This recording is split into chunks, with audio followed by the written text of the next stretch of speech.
Hi bro, మీ పేరు? రాకేష్. ఏం చేస్తుంటారు బ్రో? Software employee, Bengaluru. ఏపీలో ఎలక్షన్స్ వస్తున్నాయి కదా బ్రో, ఈసారి ఏ పార్టీ అధికారంలోకి వస్తుంది? కోర్స్ టీడీపీ వస్తుందని నేను అనుకుంటున్నాను.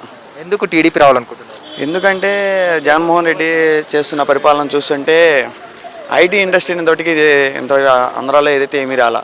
అందుకోసం చంద్రబాబు వస్తే ఏమైనా ఐటీ గురించి ఏమైనా వచ్చేదామని, మనం హైదరాబాద్ ఇలా బెంగళూరు వెళ్ళే ప్రదేశాలు లేకుండా ఓన్గా మన ఆంధ్రాలోనే జాబులు వచ్చి మనం అక్కడే జాబ్ చేసుకుంటే మన ఇంటిగాను చేసే వర్క్కి చాలా దగ్గరగా ఉండిద్దని అక్కడికి వస్తే అన్న అభిప్రాయంతో అతను వస్తే బాగుండిద్ది అనుకుని టీడీపీ సపోర్ట్ చేద్దాం అనుకుంటున్నాను.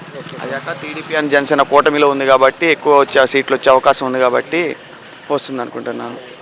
మరి అంటే 5 years పరిపాలన వైసీపీ వాళ్ళు చూశారు కదా, 5 yearsలో ఎలా అనిపించింది మీకు? 5 yearsలో అంటే అతను చేశాడు బాగానే ఉంది. కాకపోతే ఇండస్ట్రీ ప్రకారంగా ఐటీ పరంగా ఎలాంటి డెవలప్మెంట్ లేదు, 0%. And compare to Hyderabad and Bengaluru చూసుకుంటే 100కి 200% ఉంది.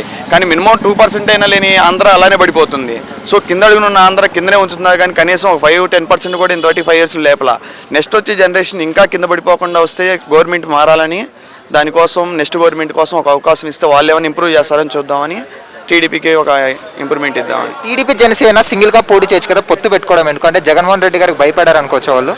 భయపడ్డారు అనుకోవడం కన్నా రాష్ట్రం అంటే చెడిపోతుంది, ఇలా విడిపోవడం లాస్ట్ టైం చూసాము. సో జనం ఏంటంటే అక్కడ ఉన్న ఎక్కువ మెజార్టీ ఓటింగ్స్ టీడీపీ జనసేన నుండి విడిపోతున్నాయి. అక్కడ ఓల్డ్ చీలే అవకాశం ఉంది కాబట్టి వీళ్ళిద్దరూ ఏకప్రాయంగా వచ్చి ఓటమిగా వస్తే బాగుంటుందని వాళ్ళ అభిప్రాయం. ఓవరాల్గా అయితే వచ్చే ఎన్నికల్లో టీడీపీ వస్తుంది. టీడీపీ వస్తుంది.